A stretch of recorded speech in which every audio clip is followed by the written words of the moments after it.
अब मैं ज्यादा बोलने नहीं जाता, क्योंकि जो कहना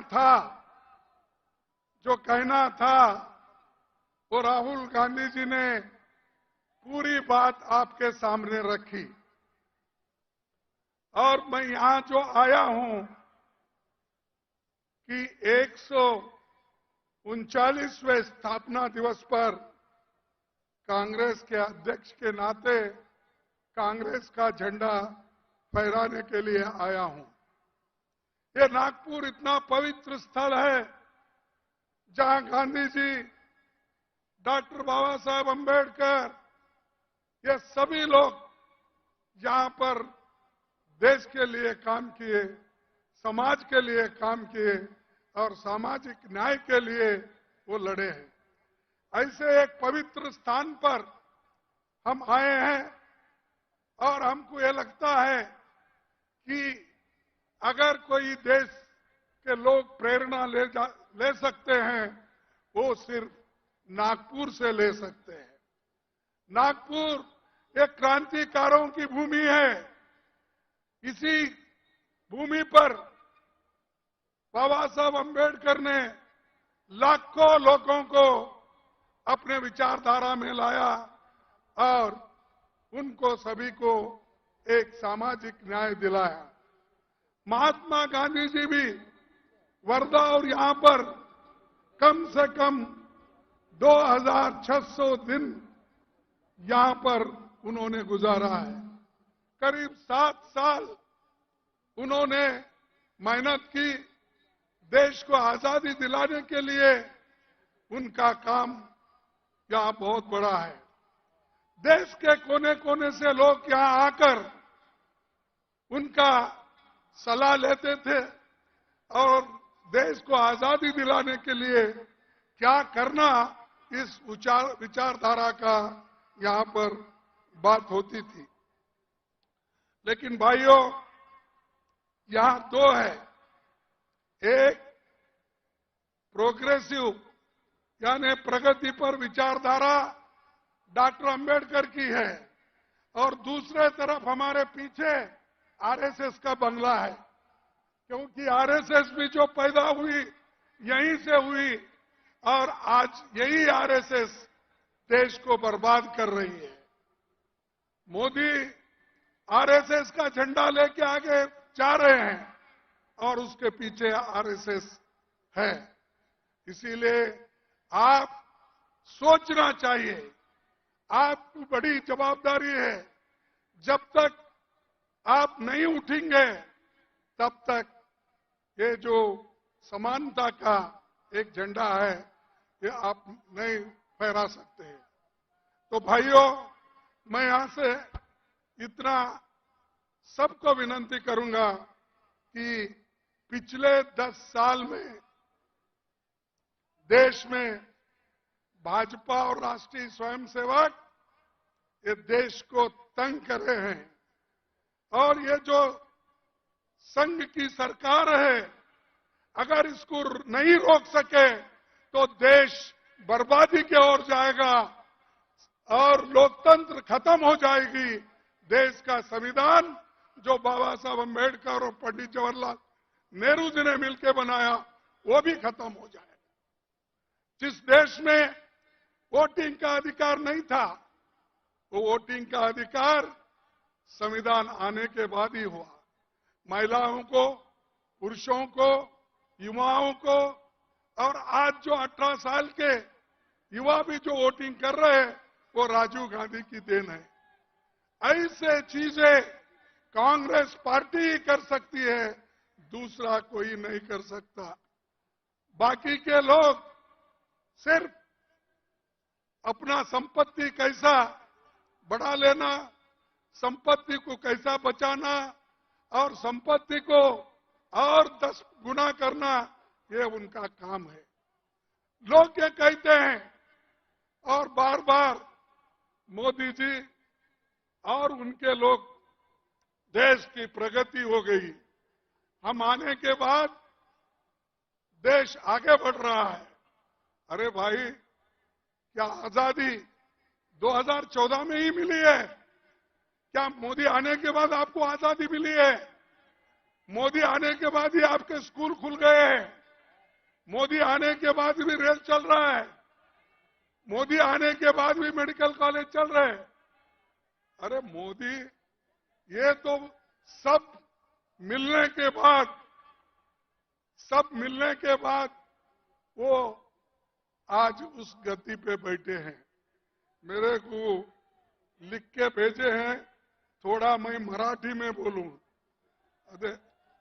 अरे भाई, मी मराठीत बोलतोय, नाही म्हणून नाही, पण माझी विचारधारा जे आहे ते जवाहरलाल नेहरूच्या विचारधारेवर आणि बाबासाहेब आंबेडकरच्या विचारधारेवर, महात्मा फुलेच्या विचारधारावर आम्ही चालतो। पण मोदीजी कुणाच्या विचारधारेवर चालतात? ते आरएसएसच्या विचारधारेवर, समानतेच्या विरुद्ध आहेत। आणि ते आज ना उद्या पुन्हा दलितांना खाली दाबतील। कारण स्कॉलरशिप बंद आहेत, बोर्डिंग्स बंद आहेत, शाळाला जे ग्रँट द्यावं ते देत नाहीत। लोकांचे, मुलांचे, युवाचे सगळे आज स्कॉलरशिप बंद झालेले आहेत। आणि आणखीन एक तुम्हाला सांगायचं आहे, शिक्षण हे महत्वाचं आहे। म्हणूनच बाबासाहेब आंबेडकरांनी सांगितले, एज्युकेट, ऑर्गनाइज अँड एज्युटेट। शिक्षण घ्या, संघर्ष करा, एक व्हा। हे त्यांची वाणी आहे। ते आज आपण घेऊन चाललं पाहिजे। ते जर नाही घेतलं, तुम्ही विसरला, तर तुम्ही कुठेही राहणार नाही। जे काही मिळालं तेही जाणार आहे मोदीच्या सरकारमुळे, आरएसएसच्या लोकांमुळे। बंधूंनो, आज काय? आज लोकतंत्र खतरे में है।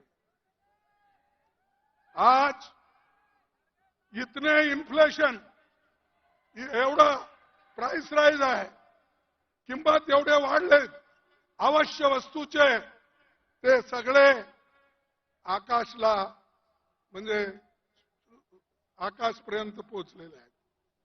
त्याच्याबद्दल मोदी काही बोलत नाही।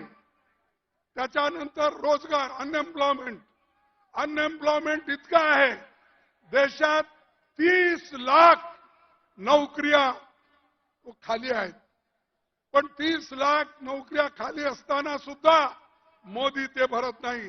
कारण की ते नोकरी भरला तर ते रिझर्वेशन त्याच्यात होईल, बॅकवर्ड क्लासला मिळतील, शेड्यूल कास्ट लोकांना मिळतील, आणि मागास वर्गाला मिळतील, आणि हे जे एसटी लोकांना मिळेल।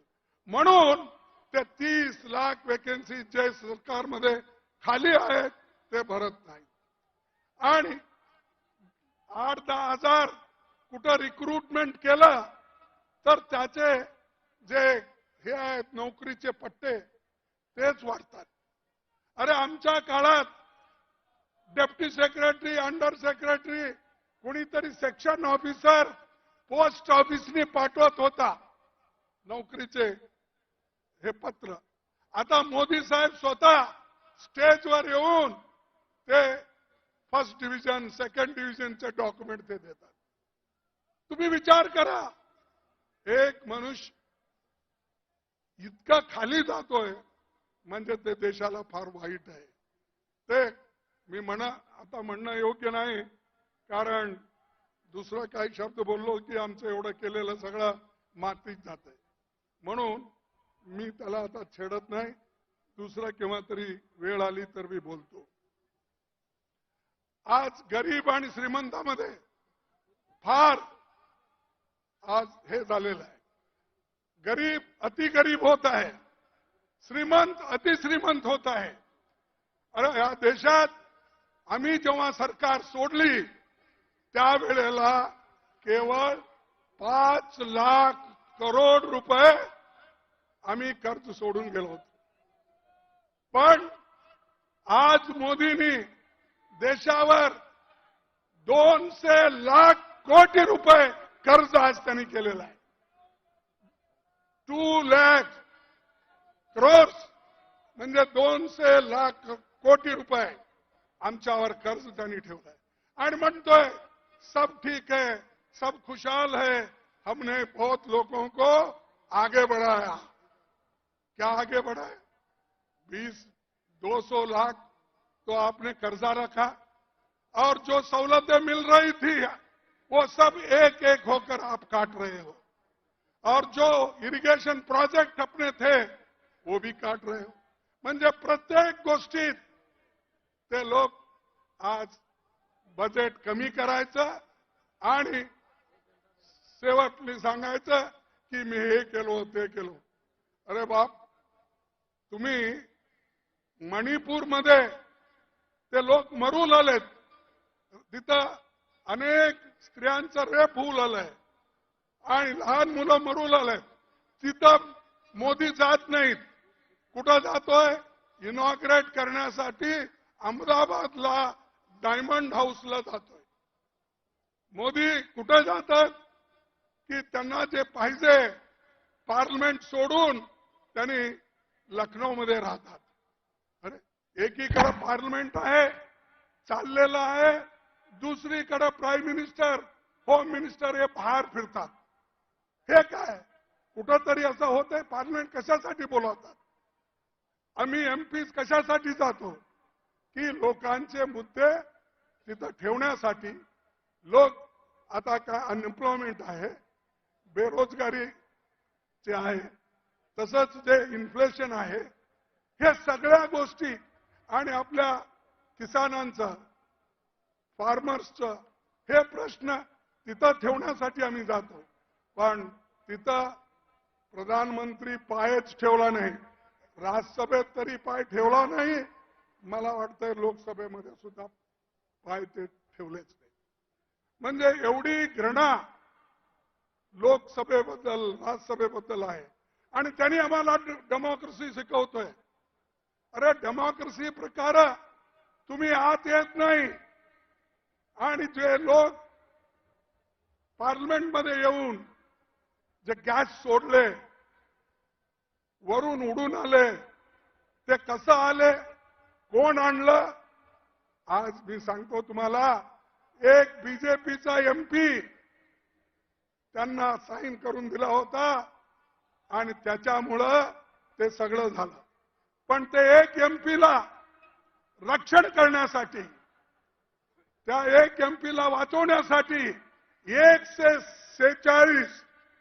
146 एमपीजना बाहेर घातले. आपल्या लोकांना बाहेर गाऊन सगळे कानून सगळे पास करून घेतले.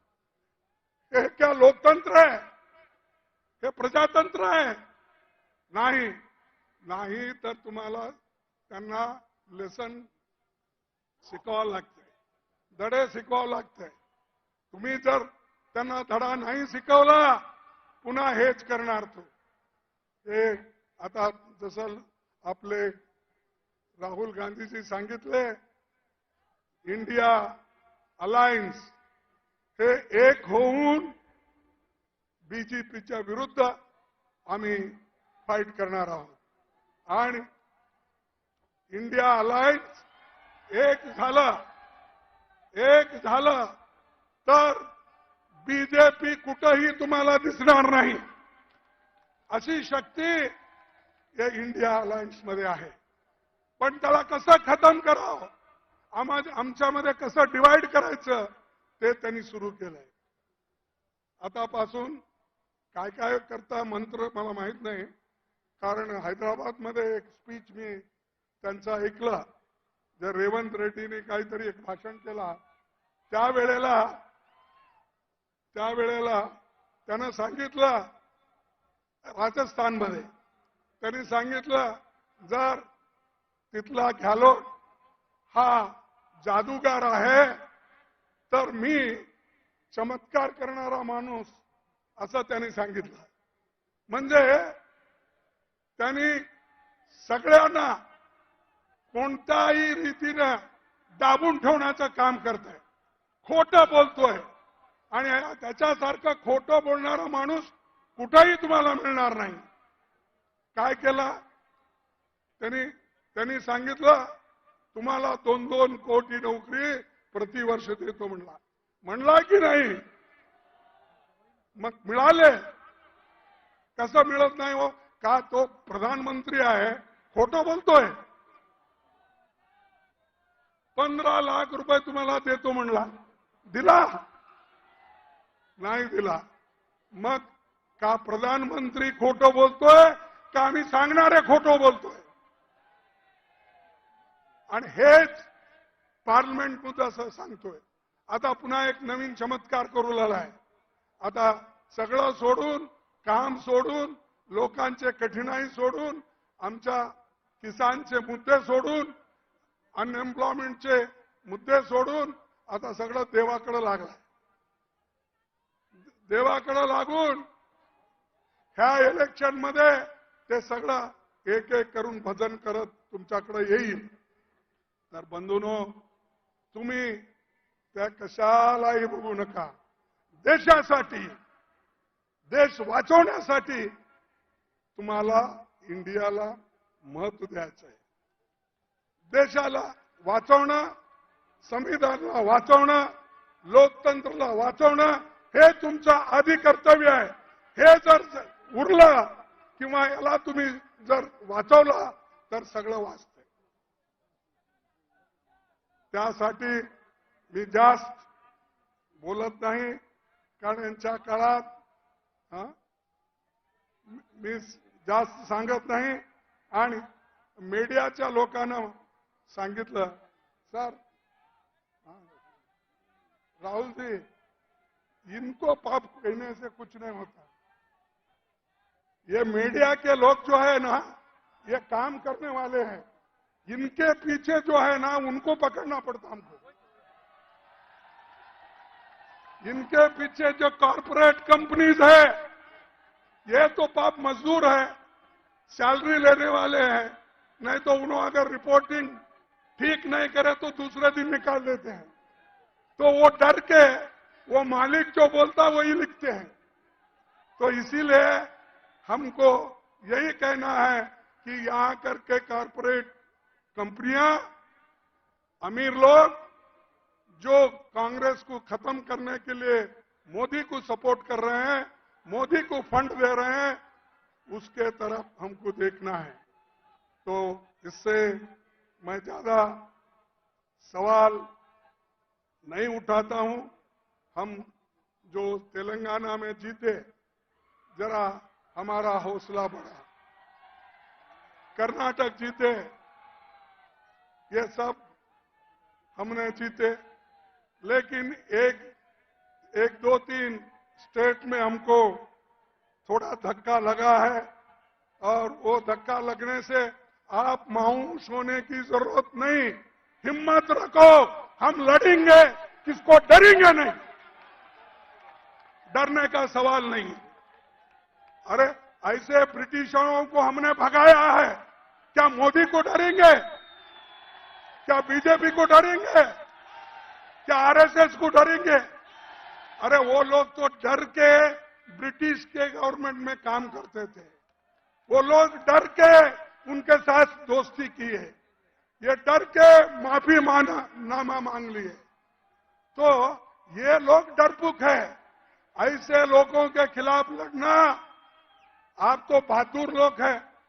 और जैसा कि अभी राहुल गांधी जी ने कहा, आप तो शेर है, बब्बर है, लेकिन शेर कभी घास खाता है नहीं, तो शेर है आप.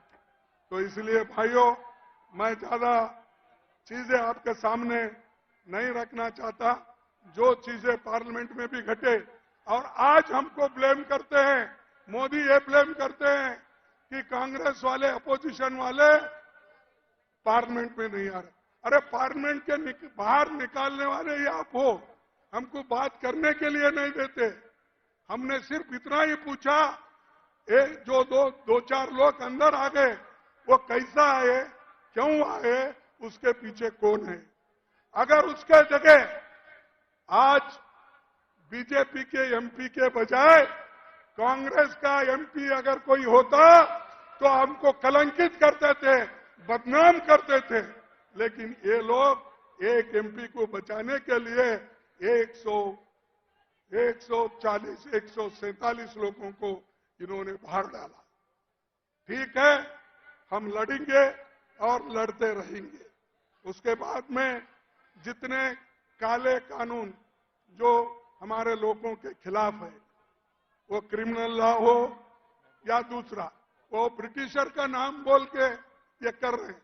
भाई आपको सपना अभी गिरा क्या? जब वाजपेयी थे 6 साल आपने हुकूमत की, क्यों नहीं उस वक्त ये कहा आपने नहीं किया? और 9 साल आप हुकूमत में, उस वक्त आपको याद नहीं आया?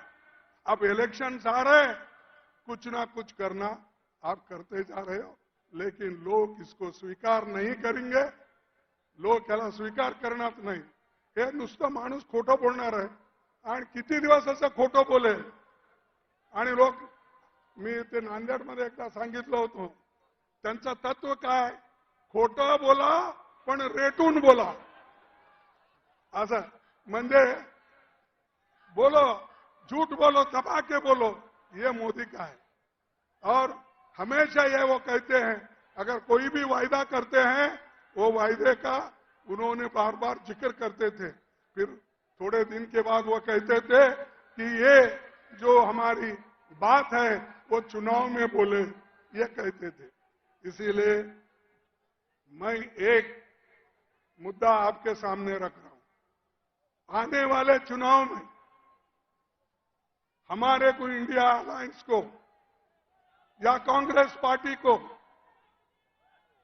शक्ति मिला, आपने शक्ति दिया, तो हम न्याय स्कीम को इंप्लीमेंट करेंगे। हमको शक्ति मिलने के बाद गरीबों के लिए न्याय स्कीम दिलाएंगे और कम से कम 60-70 हजार रुपए हमारे महिलाओं को बराबर हम देने की व्यवस्था करेंगे और उसको आगे बढ़ाएंगे। मैं इसलिए बोल रहा हूं कि अगर हम महिलाओं को सशक्त नहीं करें और उनके हाथ में पैसे नहीं गए तो अपने बच्चों को, बाल बच्चों को, बच्चों का फीस का ये सब वो जो ठीक से महिला करती है, पुरुष भी करते हैं, जरा कम करते हैं। इसीलिए हम एक वायदा करते हैं, आने वाले चुनाव में हमारी शक्ति, आप शक्ति हमको दो, हम ये जो न्याय स्कीम है उसको हम लागू करेंगे। कौन सा स्कीम? अरे वो पैसे लेने को भी आपकी आवाज कम है। न्याय स्कीम हम जो कहे हैं वो करें। बोले तैसे चाले त्यासी बंधावे। हाँ, हम तो जो बोलना है वो बोलते हैं और करते भी है। तुम उनकी बात नहीं सुनते हो। इसीलिए मैं ज्यादा न बोलते हुए मैं इतना ही कह के मेरे बात को समाप्त करता हूं। और राहुल जी जो लंबी बात करे, हाँ, और उन्होंने जो हमको बताया उसको मैं उनको धन्यवाद देता हूं।